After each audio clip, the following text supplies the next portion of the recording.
Baik, terima kasih pemirsa. Anda masih bersama kami Damai Nusaku yang mengangkat tema tentang penyakit hati yang disebut dengan kesombongan. Dalam segmentasi berikut ini, Kiai Sarif akan memberikan gambaran kepada kita untuk mengenali sifat sombong dan sekaligus dampaknya yang ternyata akan menghancurkan kita. Silakan, Kiai.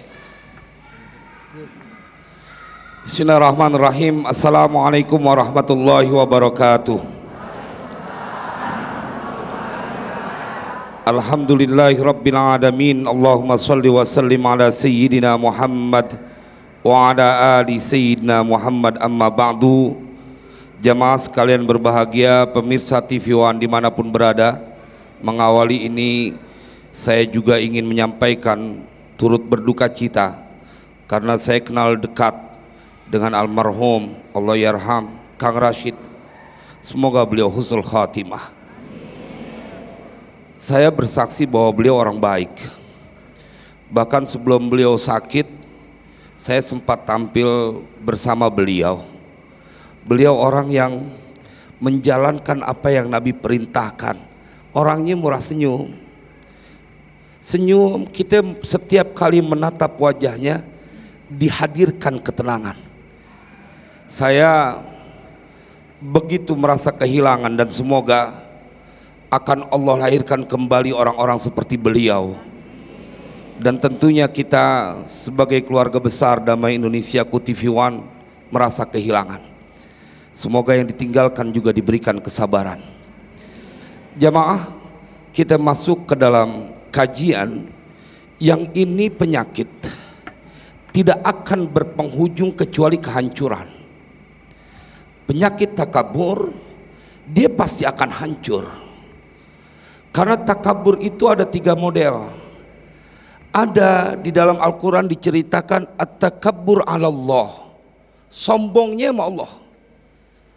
Wa idza qila lahum usjudu lirrahmani qalu wa marrahman. Sombong banget.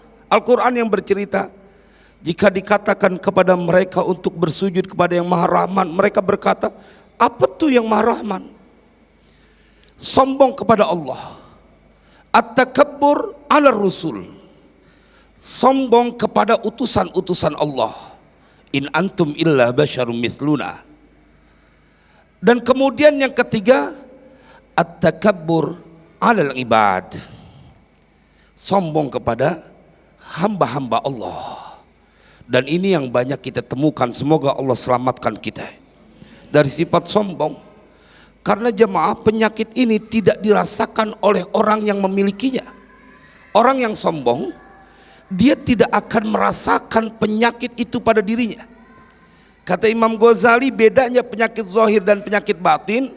Kalau penyakit zahir, yang sakit ngerasain, orang lain belum tentu tahu.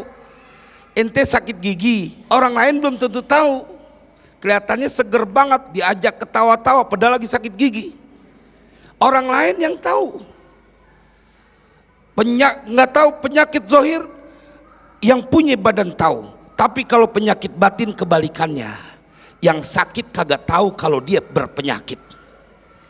Dan jamaah sekalian berbahagia, kenapa saya bilang bahwa selalu penghujungnya adalah kehancuran? Ayat yang tadi dibaca oleh qori kita, yang dijelaskan oleh Ustaz Azhari Nasution.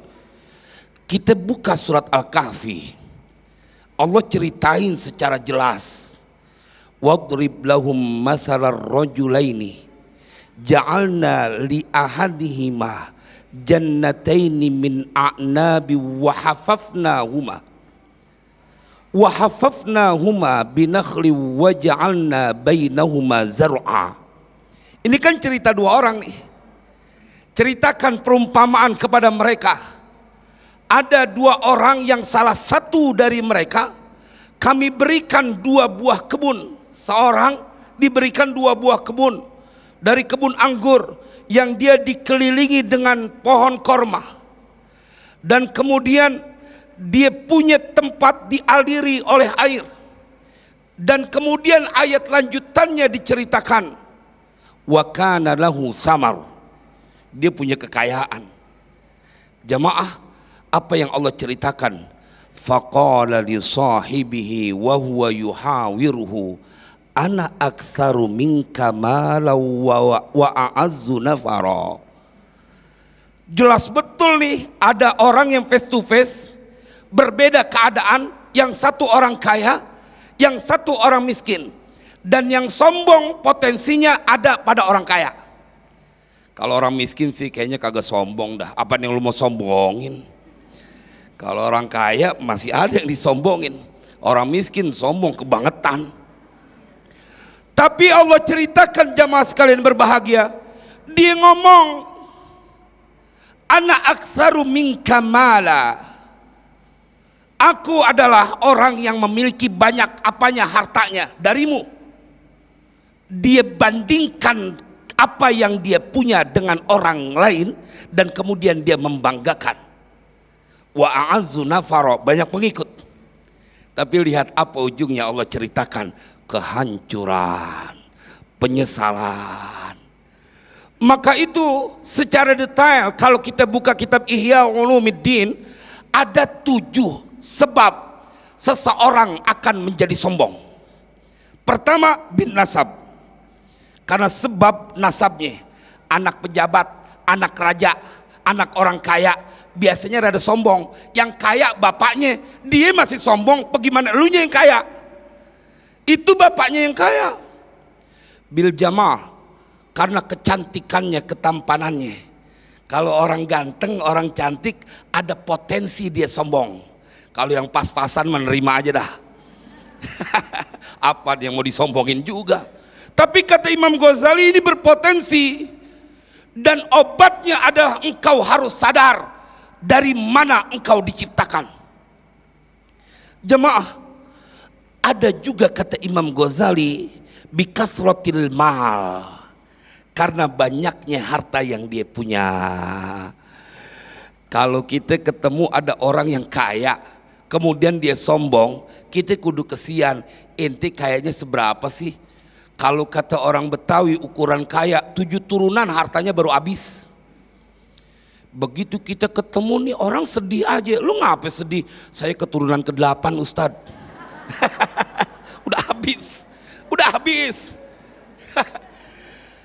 Bagaimana Korun diceritakan di dalam Al-Quran, tenggelam dia. Semua orang yang sombong diceritakan di dalam Al-Quran, tidak ada penghabisannya kecuali mereka binasa. Dan ngeri Pak, kita lihat bagaimana Allah memberikan warning keras kepada orang yang memelihara sifat sombong. Kita akan temukan dalam surat Al-A'raf, sa'asrifu an ayati alladhina yatakabbaruna fil ardi bighairil haqq wa iyaraw kulla ayatin la yu'minu biha wa iyaraw sabila rusydi la yattakhidhuhu sabila wa iyaraw sabilal ghayyi yattakhidhuhu sabila dzalika bi annahum kadzdzabu bi ayatina wa kanu anha ghafilin. Nih lihat, nggak ada obatnya Pak. Penyakit sombong bila ada terjadi pada seseorang, maka kata surat Al-A'raf yang Allah firmankan, kami akan palingkan mereka dari ayat-ayat kami. Ketika mereka melihat ayat-ayat kami, la yu'minu biha, mereka tidak akan beriman. Wa iyyaru sabila rusydi la yattakhidhuhu sabila. Kalau mereka melihat jalan yang lurus, mereka nggak mau mengikuti itu. Dari sini Mas Agung, kita kudu berbesar hati. Siapapun engkau yang kumpul di Masjid Al-Fajar, yang saat ini sedang menyaksikan kajian TV One Damai Indonesiaku, maka sesungguhnya engkau boleh berbesar hati, bersih dari sifat sombong. Oh iya, kalau orang yang punya sifat sombong dia nggak demen ngaji, nggak demen ngaji. Kalau dia punya sifat sombong, nggak mungkin duduk bareng-bareng tanpa bertanya ke kiri dan ke kanan tentang kedudukan dan apa yang dia kenakan. Semoga manfaat. Masya Allah. Baik, terima kasih Kiai dan pemirsa yang dirahmati Allah. Insya Allah kita akan elaborasi tema yang sangat menarik ini dengan menjawab pertanyaan Anda, dan telah kami siapkan 3 segmen untuk Anda. Kita berikan kesempatan terlebih dahulu kepada Bapak Cecep Saifuddin. Bapak Cecep silakan.